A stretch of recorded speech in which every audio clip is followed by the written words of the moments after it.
This happened around 12 years ago. My husband's family has a mountain house across the state. Once we get off the turnpike, we take a single country road up over a mountain and down the other side to our house. It's about a half-hour ride on this winding mountain road. In the middle section, near the top of the mountain, it is the most winding part, and the word slow is written across the road in giant letters. We take this road maybe 6 to 10 times a year and back. I'd been up the house dozens of times at this point, and nothing odd happened during the trip up until this one time. My husband was driving, I was in the passenger seat, and there were no other people in the car. A Billy Joel song was playing on the iPod through the car speakers. I think it was Uptown Girl. There is no radio reception anywhere near this remote mountain. As we approached the area where slow is written across the road, a man's voice, not Billy Joel's, came through the car speakers and said in this deep, creepy voice, "Slow down." The words were not in that song. My husband and I looked at each other like, oh my God, did you hear that? We had no idea where it came from, since there were no houses or anything on this side of the mountain, and we didn't pass any other cars on the way down. We laughed about it and bring it up every once in a while when we go up the mountain and see the word slow on the pavement. It's never happened again in the hundreds of trips we've made since that night.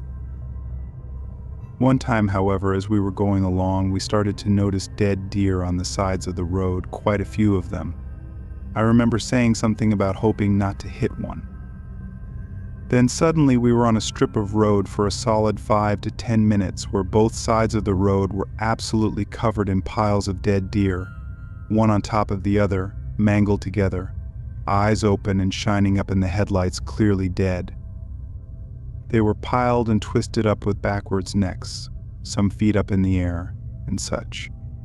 There was no blood or gore, just hundreds of intact dead deer bodies lining and piling on top of each other on both sides of the road. I remember just staring at them and looking over at the dead piles on the other side of the road on occasion, and one of us saying something about being in between walls of dead deer. It sounded totally messed up, but my brother remembers it too, feeling like we were in a daze or something.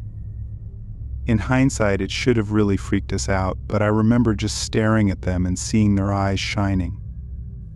I remember thinking it looked like they were all looking back at me, wondering why there were so many, wondering why no one else was around, but really just not saying anything and mindlessly driving through it for several minutes. It wasn't until after we were past them that there were other vehicles and semis passing by us again that we sort of snapped out of it and said, that was really messed up.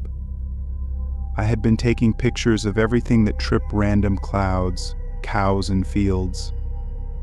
My feet on the dashboard, but I didn't think for a second to take a picture of this bizarre road lined with dead deer on both sides because I don't think I was thinking straight. My brother and I speak about this often. It bothers us now because we both remember how weird it was. But saying it to other people never seems to justify the absurdity. I don't think people believe it happened, but we both witnessed it and felt the same thing.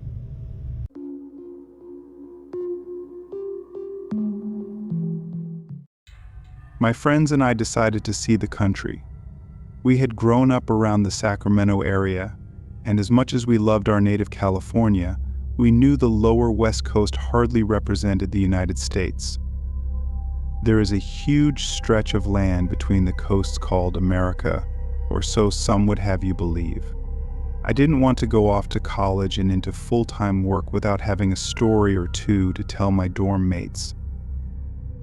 Cut to about 3 days into the journey, we're on our way to our first real stop in Boise, Idaho. My buddy hooked his iPhone up to the minivan speakers via an auxiliary cable and played every single road trip-related song he could find. I might have been annoyed if his music taste wasn't so good. Keep your eyes on the road and your hands upon the wheel, we all roared along with Jim Morrison, Roadhouse Blues blasting so loud I could barely hear the van's engine. It was so much fun. We dreamed up the ultimate road trip, and now we're actually living it. I didn't even need a beer to feel the buzz of it. Just a few miles outside of Boise, saw someone standing by the side of the road in the distance. It's important to remember the frame of mind we were in, romanticizing the road. We were all Jack Kerouac that day. I mean, I'd never normally stop for a hitchhiker. I'd watched way too many horror films, but since there were 4 of us packed into that van, a kind of collective bravado had taken over us. As we passed the dude and saw he actually had his thumb out, we collectively flipped.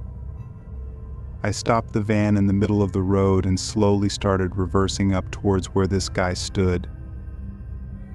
In a ride, dude, he instantly looked elated. He'd obviously had no luck for a few good hours, and a van full of teenagers was like a godsend to him. I could kind of see why people might pass him. He looked a little rough, with this weird kind of young old vibe going on. Like his clothes were fairly modern, but his skin was leathery as all get out, like he'd spent all day underneath the Utah or Nevada sun. "Hey, why all going to Boise?" asked in a gravelly voice. "Sure are, dude. Hoppin'." So the guy told us his name was Jimmy and that he was from Idaho originally but had spent a lot of time out of state for work. We asked him what he did for a living, and he gave us some weird answer about being a contractor. He said his last job was really constrictive, and he was happy to get away from it and was just heading back into Boise, some old friends. He started telling us stories from time to time on the road, and it sounded like he was something of a wild child in the early 80s. He went to California looking for work and ended up getting in a few scrapes with the law. At one point, one of my buddies asked Jimmy if he'd spent any time inside.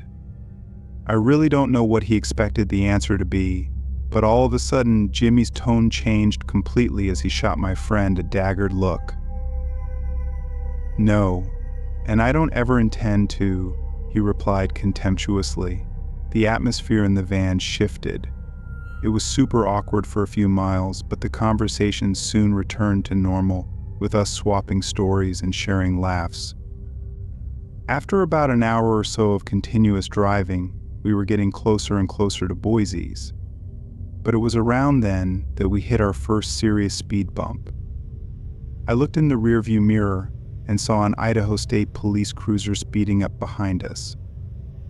I moved over a little to let it pass, only it didn't. Then Jimmy saw the cop car and ducked down in the seat. We started laughing and joking about him being a fugitive or something, but he didn't join in. He just stayed down in the seat and didn't make a sound.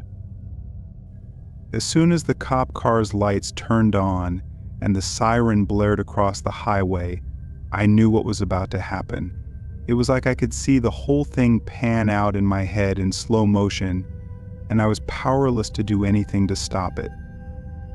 It was far too late for that. I actually started slowing down to pull over, purely wishful thinking on my part. I expected to hear Jimmy say something, and I was right, only it wasn't him that spoke first. "What? You have a gun?" one of my buddies cried. "You keep this thing moving. Don't stop for nothing." I heard him cock the hammer on his weapon. I didn't even turn around to see what it was. "You slow this van down, and I ma shoot every single one of you hear." I've never been so scared in my entire life. I could hear the cop shouting over his loudspeaker, "Driver, pull the vehicle over to the side of the road right now," but I couldn't. We were trapped. It was only about then that I checked the fuel gauge out of habit. It turned out to be a godsend. In our foolish revelry, we had passed numerous gas stations we really should have stopped at to refuel. Now we only had a few miles worth of gas. All we'd have to do was wait for it to run out. I remember feigning a kind of solidarity with the guy, assuring him I wouldn't pull over until we'd passed the state lines on the other side of Boise. My buddies must have thought I was nuts, but they didn't know what I did. They didn't know that all we had to do was run the clock out. "Oh, we're running out of gas." "I'm sorry, dude. I'm gonna have to pull over. Your best chance is to just jump out and run." Just run and never look back, Jimmy ate it up. It was an Oscar-winning performance, if I do say so myself. He actually patted me on the shoulder as I slowed the van down and edged over to the roadside. "You're a good kid. You'll do all right," he said. I remember his breath smelling rotten. When I finally pulled the car over, one of my buddies slid the van door open, and Jimmy hauled it into the trees. One of the cops jumped out, securing us in the van, while his partner got this big dog from the back seat of their cruiser and chased the guy through the woods. We were there for an hour or two while the cops searched our van, but we didn't have anything illegal on us, thank God. We had finished all the beer we'd managed to wrangle the night before, or we might have actually had something to worry about. Once it was established that the guy was basically holding us hostage, they let us go. One of the cops actually told me I did the right thing. They didn't catch him, and as far as I know, they never have. Whatever the case, I know Jimmy can't have been the dude's real name. No one was hurt, nothing was damaged, but still I have zero intention of ever picking up a hitchhiker again.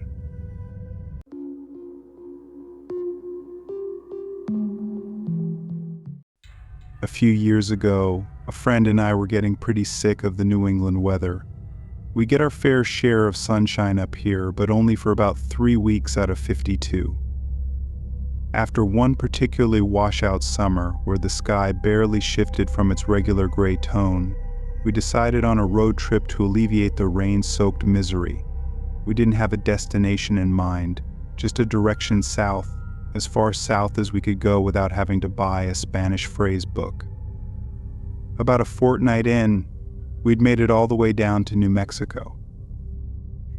I enjoyed the barbecue in South Carolina and relished the peach cobbler in Georgia, but nothing compared to the food in New Mexico. I thought I'd been eating good Mexican food back home, but I realized I had been eating lies. It turns out the closer you get to the border, the better the food gets. Mexican food isn't all about spice, although that is a big part of it. There's tangy, fruity salsa made from pineapples and the smoky flavor that ancho chili imparts to dishes. We were so charmed by New Mexico that instead of rolling through it into Arizona like we planned, we decided to tour a little more of the state before leaving. This meant rolling down dusty roads, visiting little cowboy towns, and taquito joints along the way. At one point, still a few hundred miles away from our planned stop, we were getting pretty tired. Driving at night can be disorienting and dangerous, so we decided to pull over and sleep a few hours until dawn before getting back on the road. The only problem was finding somewhere safe to park. When I pictured New Mexico, I imagined adobe brown desert scenes made famous by old westerns, but as it turns out, New Mexico has its fair share of snow-capped mountains and lush green forests. We happened to be driving by one such patch of tall pines when we called our rest stop.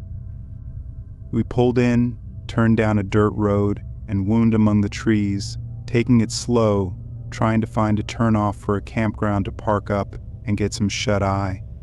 It took a while, but we found one, parked up, and turned off the engine before unpacking our sleeping gear and leaning back the seats. As you can imagine, New Mexico gets real warm and stays real warm well into the night. So although it leaves us prey to mosquitoes, cracking the window to allow some much-needed fresh air in was essential. It was actually kind of nice for a while, lying there, drifting off with the sound of crickets chirping and coyotes yipping in the hills. It was relaxing listening to the sounds of nature until I heard a sound that was distinctly unrelaxed, the sound of hushed human voices. My eyes opened in darkness as I strained to hear just what these voices were saying. I couldn't make out anything specific, just that at least 2 people were talking amongst themselves in hushed tones. This was a big red flag for me. Sometimes you get people walking past your car when you're trying to sleep, mostly in cities, but sometimes out in the sticks too. If they're loud, it generally means they're just drunk and heading home. Sure, drunk can be another kind of red flag for danger, but not nearly as much as actual hushed voices. Whispers mean a person doesn't want to be heard. Whispers mean someone is up to no good. Although we're from a state where legislation has made firearm ownership pretty much next to impossible, we weren't about to roll down to the deep south without proper protection. Not so much from the people. All our interactions with people in the southern states were overwhelmingly positive, but there's no reasoning with a bear or a rattlesnake. So we stopped at the first gun show we found in West Virginia to pick up something small but powerful, a .44 snub-nose revolver. The moment I heard those hushed whispering voices, I popped the glove compartment and took it out. After making sure it was loaded, I leaned over to my buddy and gently shook him awake. "Huh? What? What time is it?" His eyes were bloodshot, his voice croaky. "Listen to me," I said. The fear in my voice had him paying attention. "There's someone outside." We talked it over countless times, what we'd do if someone tried to rob or kidnap us. What was at first a morbid mental exercise had suddenly become all too real. We decided to get out and confront whoever was out there, hoping they'd hear that we were armed and scared and take off. It could have just been a few kids hanging around drinking, but it's always better to be safe than sorry. So we got out, me with the flashlight in one hand, the revolver in the other. We were both shining flashlights into the trees, but seeing nothing. We hadn't heard any voices since we got out of the car, and I was hoping they just moved on. But like I said, better safe than sorry. "Hey, anyone there?" my buddy called out into the darkness. We gave it a minute or so, and no one replied, but that didn't mean we felt safe and sound. So we started walking into the trees, trying to find whoever was whispering. I expected to find a handful of thugs who were going to rob us of our car and wallets, but what we found was much, much worse. The thing that hit me first was the smell. The further we got into the trees, the stronger the sickly sweet smell of hot garbage seemed to be. Neither of us had ever smelled anything like it in our lives, so it wasn't like we had anything to compare it to. It wasn't like we recognized it or anything. Then we saw the pit. The shadow of the ground opened up before us, and we saw the shovels, the plastic sheets stained with something brownish red. Flies were buzzing around the open pit so loud I could barely hear my own voice when I exclaimed in pure horror. And what lay at the bottom? It was a body, a human body, only it was barely recognizable as one.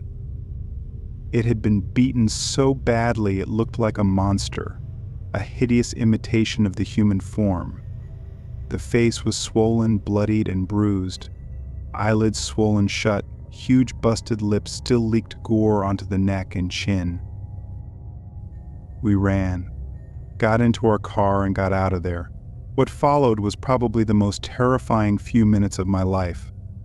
I expected to see another vehicle's lights appear on the road behind us, getting bigger as they got closer, chasing us down to silence us forever. But they didn't. Nothing happened.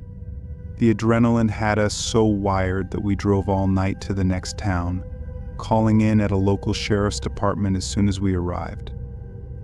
We didn't stay long in that area, so naturally we didn't hear back from the cops regarding what happened to the body or if they found the guys trying to bury it. But I still think about it every now and then and what that poor person could have possibly done to deserve to die in such a way.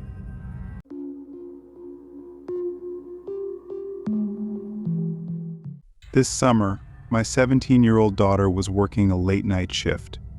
It was a little after midnight when I left to pick her up. When I stepped outside, it was eerily silent. You couldn't hear the frogs or insects. Nothing. I stood there just waiting to hear them again, but I had this awful feeling something was watching me. I got in the car, shook off the weird feelings, and turned the radio up loud to distract myself. I started driving down the road with my brights on, as there are many deer in the area. Making a right turn onto another road, my headlights caught a glimpse of something. It was black, quick, and jumped from the roadway onto the side of a steep hill on the opposite side. I was scared at this moment and afraid to drive past this area. For the remaining drive, I kept trying to rationalize what I had just seen.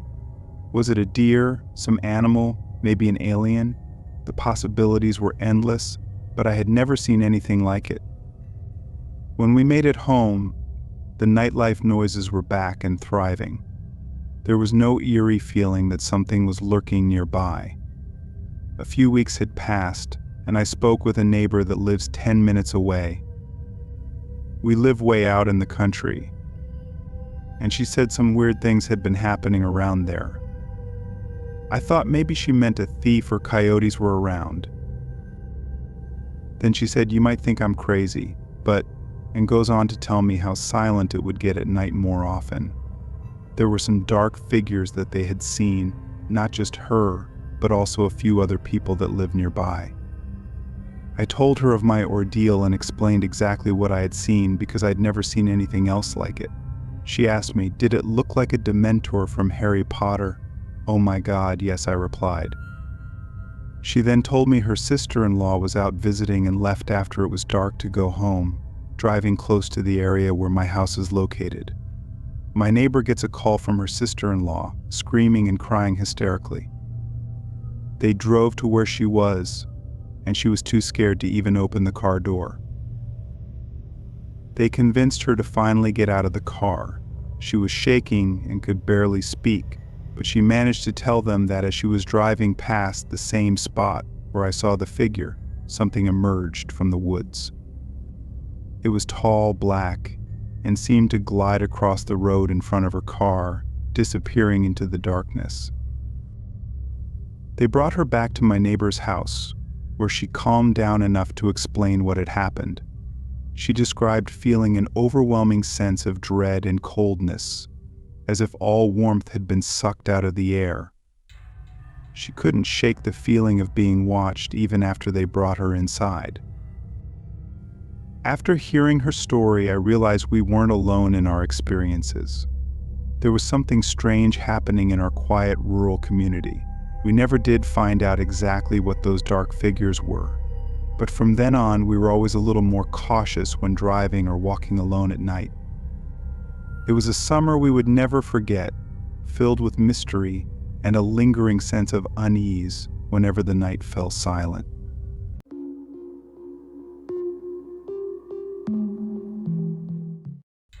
What follows is the story of the most terrible night of my entire life so far.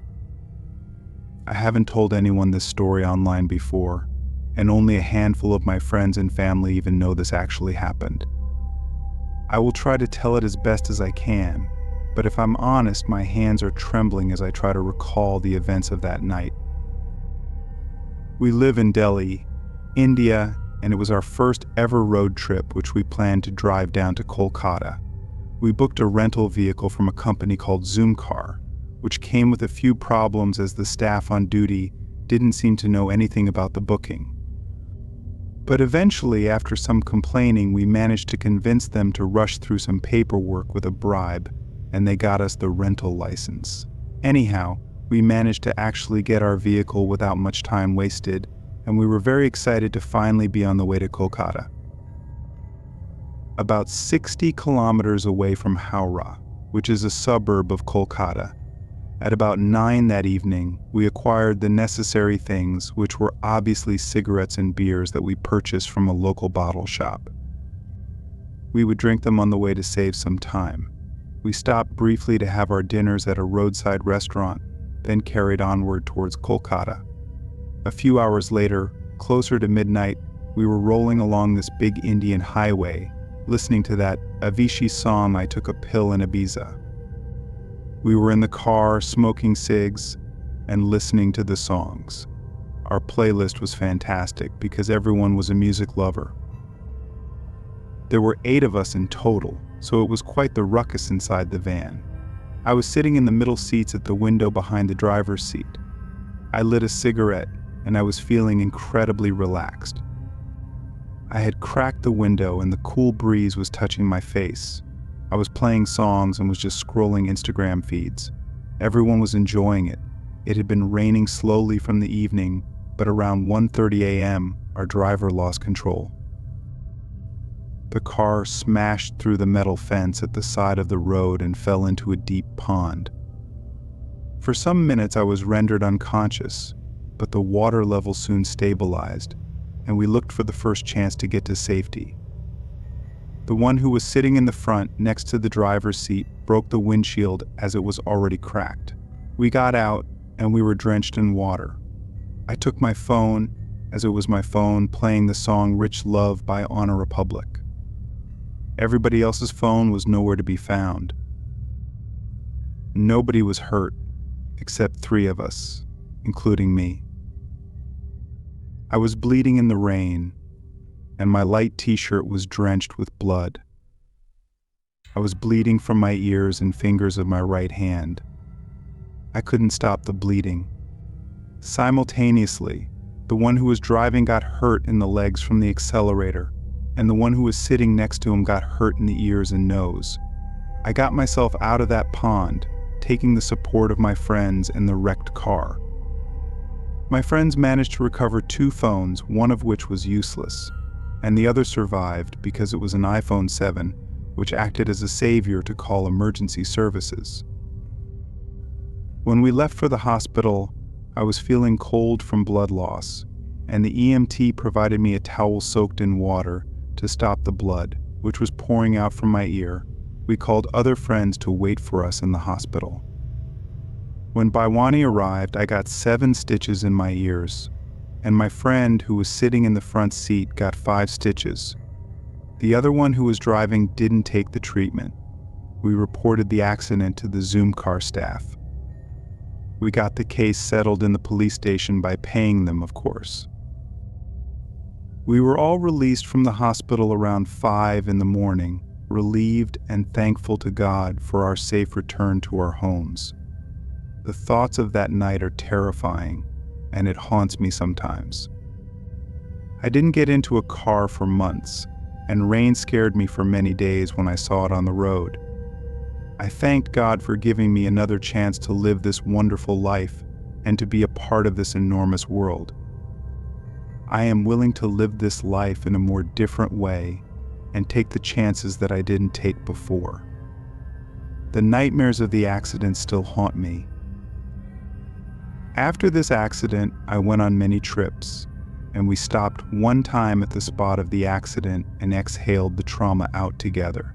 It was just for the fear which was deep inside whenever I sat in a car or whenever a rainstorm arrived. It was basically all about feeling good and getting rid of the fear and terrible thoughts of that night. We drive safely now and nothing has happened since, not a scratch. After that night, I would like to share one more thing, which is a little bit shocking. On one of the many trips, we got the same red color van which was with us that night at 2 a.m., drenched with water and blood. Nobody noticed except for one friend who told us the next day and showed the car number plates. We were surprised, and there was silence with a smile on everybody's face. Experiences come from bad experiences. Never stop living and grow through what you go through.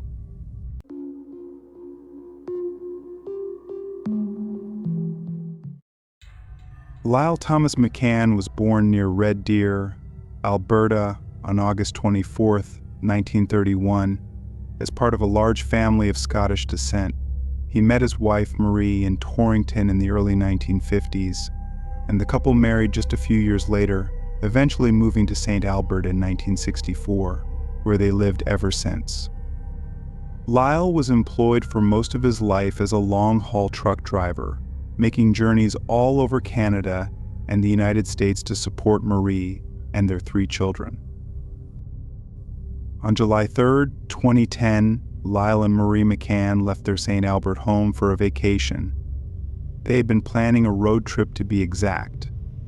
The plan was to pick up one of their daughters on the 10th of that month when she landed at the Abbotsford International Airport. On the day of their departure, They were spotted by witnesses at a superstore gas station, filling up the tank of their 1999 Gulfstream motorhome with a green Hyundai Tucson attached via a trailer. It is believed that the couple drove down the Yellowhead Highway on their way to the airport. However, on the evening of July 5th, Canadian firefighters received a call from a member of the public informing them that a motorhome was on fire at the Minnow Lake campground just outside of town in Edson, Alberta. Emergency services rushed to the scene, putting out the fire and searching frantically for any injured victims. No bodies were found, but investigators made a chilling discovery: the motorhome had belonged to Lyle and Marie McCann. Strangely, in addition to no bodies being found inside the home, the couple's green Hyundai was missing. Initially, hopes of finding the couple were high, but once the Royal Canadian Mounted Police visited the McCann's home and found no one present, hopes began to dwindle. The McCanns had planned to pick up their daughter Trudy from Abbotsford International on July 10th, but when the McCanns failed to arrive at the planned date and time, their daughter Trudy Holder began to worry. It wasn't like her parents to be late, and if they were, it went without saying that they would have notified her in advance. She tried to contact them but received no response. By this time, it was clear that something was terribly wrong. On July 10th, the same day Trudy had expected to meet her parents, she reported them missing. A massive search effort was launched, involving police, search and rescue teams, and volunteers. Despite the extensive search, no trace of the McCanns or their vehicle was found. As days turned into weeks, the hope of finding the McCanns alive began to fade. The missing couple's case attracted widespread media attention and speculation. On July 16, 2010, the couple's missing Hyundai was found deep in the woods near the Minnow Lake campground, where their motorhome had been discovered. The vehicle was hidden under thick brush, adding to the suspicion that foul play was involved. The case took a darker turn when Travis Vader, a local man with a criminal record, became a person of interest. Vader had a history of drug offenses, theft, and violent behavior. He was arrested on unrelated charges, and during the investigation, police found evidence linking him to the McCanns' disappearance. In July 2011, a year after the couple vanished, Vader was charged with their murders, even though their bodies had not been found. The trial was complex and controversial, with many questioning the evidence against Vader. Despite this, in September 2016, Vader was found guilty of second-degree murder. However, this conviction was later reduced to manslaughter. Vader was sentenced to life in prison with the possibility of parole after 7 years. The case remains one of Canada's most haunting mysteries, as the bodies of Lyle and Marie McCann have never been found, leaving their family and the public without closure.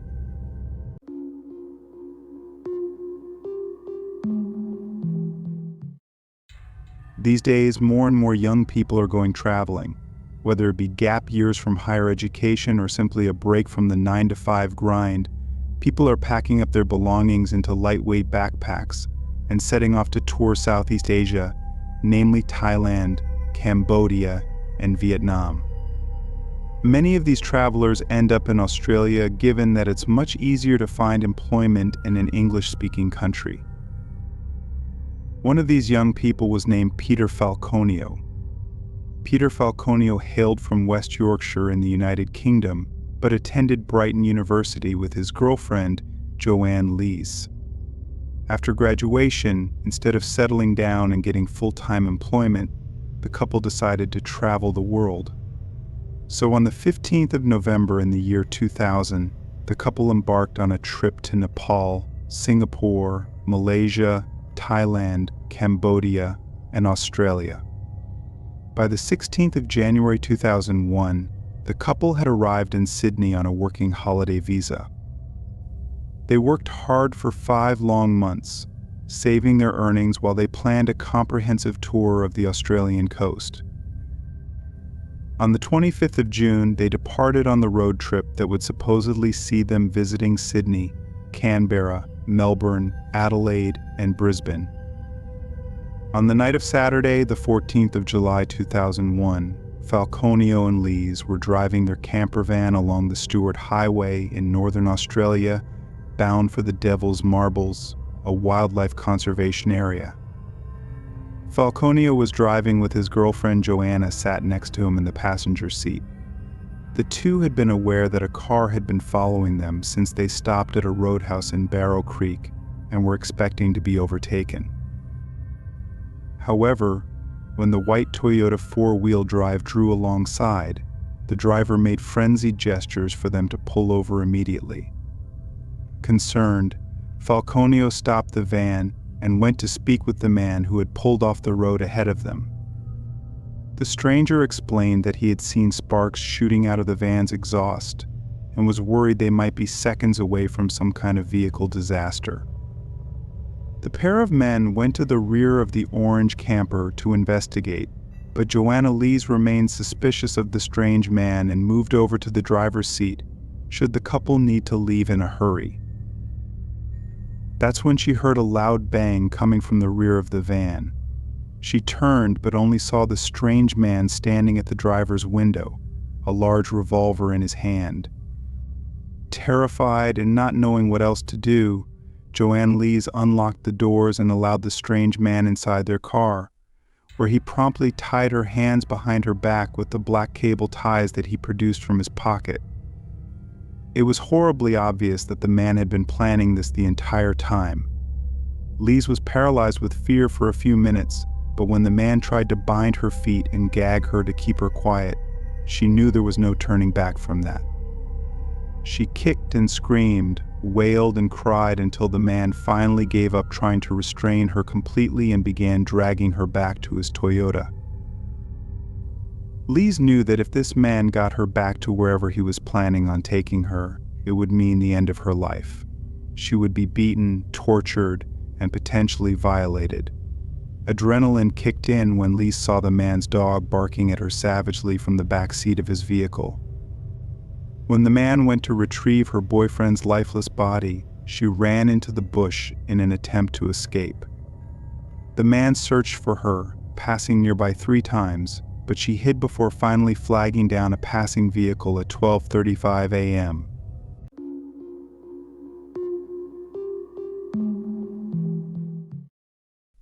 This happened around 7 years ago. At the time, I worked in a job that was about a 45-minute drive away on a good day. It was a drive along little country roads to get to this isolated country town, but the pay was good and the benefits worked for me. Each night on my way home, I would drive down the main street of the town to an intersection, turning right to head home. One night I drove down to this intersection and waited for the lights to turn when suddenly and unexpectedly, I heard a knock on my passenger window. I turned to see 2 men staring at me through the window of their car, both looking kind of scruffy. The driver appeared really angry. Wondering what was going on, I lowered my window. The driver didn't even let me talk. "Why did you cut me off back there?" he demanded. I was confused, not having seen another car when I pulled out. "I didn't," I replied. He looked even angrier at my denial. "Yes, you did, back on Turnpike Lane. We nearly crashed," he insisted. I didn't come down Turnpike Lane. I was in the parking area at the top of the street and turned down from another road, I explained. It must have been someone with a similar car, as my car has a very distinctive color, but I've seen a few like it around. "You're a liar." "I don't believe you," he said. At this point, he was getting redder and redder, and his friend chimed in. "Why are you so nervous if it ain't you?" he asked. "Because your friend looks really angry, and I have an anxiety disorder. Plus, you 2 men are accosting a young woman on her own," I replied. At this point, there was a beep from behind me. We were holding up traffic. I pulled off, ignoring a roar from him. However, as I was driving, I heard a prolonged beep from behind me and saw him following me in the mirror. He must have cut into my lane to follow me. I began to become really frightened as they followed me toward a main road, wondering what I should do. A set of traffic lights turned red ahead of me, and I slowed down, panicking. I quickly locked my doors just in case, but the next thing I knew, he was pounding on my car door in an attempt to open it. I don't remember any of this, but I found out later that he had some sort of hammer in his hands. He broke my car window, attempted to pull me out of the car by my hair, and hit me once when he couldn't get me out. I think he must have knocked me out because the next thing I knew, a couple was checking my pulse and trying to stem the bleeding from a cut on my forehead. Apparently, this couple saw him pulling out past me, nearly colliding with the traffic light. In the end, he was caught. He pleaded not guilty in court, and I had to take the stand. It was proven via CCTV footage that I wasn't the driver he nearly collided with. He is still in jail, all over road rage and a case of mistaken identity.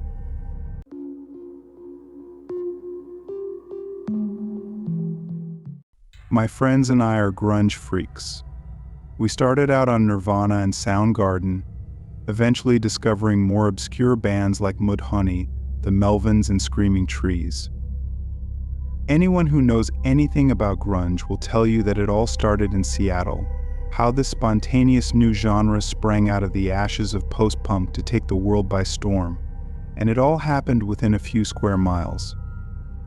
So naturally, Seattle is like a mecca for grunge fans, and after years of planning and false commitments, we finally got our stuff together and went on a road trip to our sacred city. That's how we ended up on the Wyoming interstate. We were just driving along, singing along to Alice in Chains songs when the next thing I know, I can see red and blue flashes in my rearview mirror. My buddies in the back seat spin around, seeing the same thing I did, an unmarked vehicle with one of those attachable emergency lights on the top. As I start to pull over, I'm wondering where this cop car came from. We were on this long stretch of open road and could see for miles around us. It was pretty unnerving that it had managed to just creep up on us like that. But you know how it is, traffic cops tend to stay out of sight in little rest areas or whatever, their speedometers at the ready. I was well within the speed limit, but I was still worried.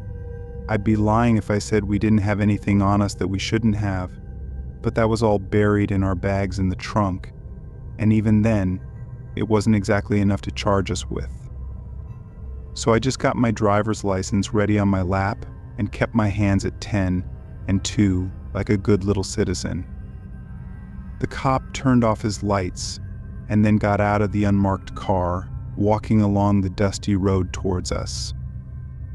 He was wearing civilian clothes, a baseball cap, aviator sunglasses, and a checkered shirt, but I could clearly see the utility belt and badge he was wearing. When he knocked on my window, I promptly rolled it down, smiling. "Good afternoon, officer. I'm no bootlicker, but I'm not going to give this guy an excuse to ruin our road trip. What follows probably isn't exactly what was said that day, but it's the best I can remember. Afternoon, officer. How can I help you?" "Driver's license and registration," he demanded curtly. Sure thing, I took one hand off the steering wheel and handed him my license. He took a long, careful look first at my license, then at me. "Detroit," he finally said dismissively. "You're a long way from home, son. What's your business in Wyoming?" "We're heading to Seattle," I replied, trying to keep my voice steady, "just passing through." The cop seemed to mull this over for a moment, then handed back my license without another word. I started to feel a little relieved until he spoke again. "Mind if I take a look in your trunk?" My heart sank. I glanced at my friends, who were all equally wide-eyed and anxious. Saying no wasn't really an option, not without raising suspicion, so I nodded and popped the trunk. The officer walked to the back of the car, and we could hear him rummaging through our stuff. I held my breath, praying he wouldn't find anything. After what felt like an eternity, he returned to my window, a small smile on his face.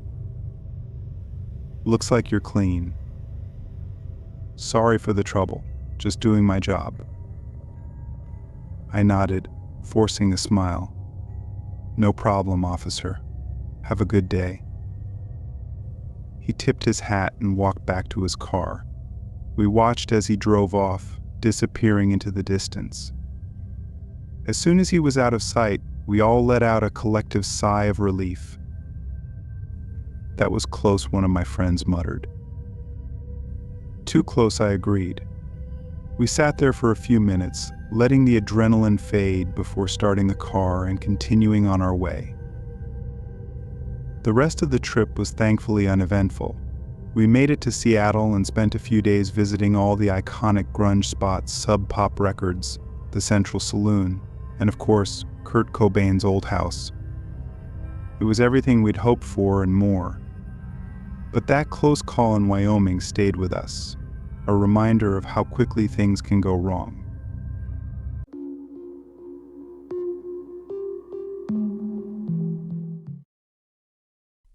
Last winter, I was driving down the freeway at night between the suburbs of a large metropolitan area. There were plenty of cars around, but it was around midnight, and it had been snowing. I saw a car pulled over on the shoulder of the freeway with a guy standing next to it, clearly needing some assistance. I saw him as I was driving past, but since it was late at night and cold, I figured I might as well take the next exit, loop around, and see if the guy still needed help. I got there and found a middle-aged, working-class guy standing outside his pickup. He was wearing blue overalls, slender, slightly balding, and gave off a weird vibe that I couldn't quite put my finger on. He said he was having car troubles, was from about 2 hours out of town, and that his alternator was shot and his battery needed a boost. Having owned a car with a shot alternator, I knew that when the battery dies, you need to boost it for a little while to get things running again. I told him it was no problem, commiserated with him for a minute, and popped my hood. He said he was going to grab his cables. When he came back, I noticed he had some sort of concealed metal object in his hand. I saw it for just a brief moment. It wasn't a knife, but it was metal and a little shorter than the length of his hand, and he was clearly trying to conceal it from my view. This all happened so fast, and I was immediately on high alert. I saw him bringing the cables to me so that I could hook up my battery. I instantly took a step back to put some distance between us and told him he could hook up my battery, and I'd wait in the car, all while being in an instantaneous full fight or flight mode, ready to lock and attack if he lunged at me. He didn't lunge and started connecting the cables to my battery. As I sat in my car, I started to wonder if I was imagining things. Maybe it was just something bundled in with the cables that he had in his hand. Perhaps I misread the situation as dangerous. After a few minutes, he went to start his car, shouted that it wasn't working, and then walked back towards my car. While he waited in front of my car, he put his head back under the hood to fiddle with the cables. All the while I watched him intently to make sure he didn't come to the car window, because I was still spooked. He shouted again that it wasn't working and asked me to come take a look. I opened my window a bit and casually told him not to worry and that it was probably going to take some time. Luckily, I could just barely see my battery in the dark through the gap under the propped hood of my car. I saw him fiddle with the cables and shout again that it wasn't working and for me to come out. Then I saw him slip the metal object I had seen earlier and touch it to my battery terminal. Sparks shot out from where he touched it. He started yelling and jumped back. I immediately jumped out of my car and told him that something came up and I needed to go now. I honestly don't remember much of what he was trying to say as I cut him off or what exactly I said.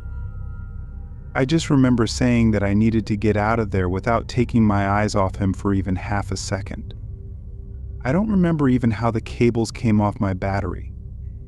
Did I pull them out? Were they already off? But I slammed the hood, jumped in my car, and drove off. I still have no idea what his plan was or what he was trying to do, but I know for a fact that what I saw him do was in no way what he was telling me he was going to do.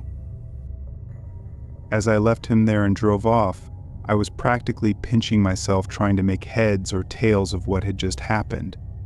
I can't stress enough that the guy just gave off the weirdest vibes, like the hills have eyes kind of weird vibes.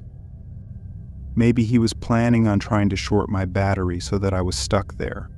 To this day, I wonder if I encountered some sort of mass murderer who had been planning on kidnapping someone at the side of the freeway as they stopped to help.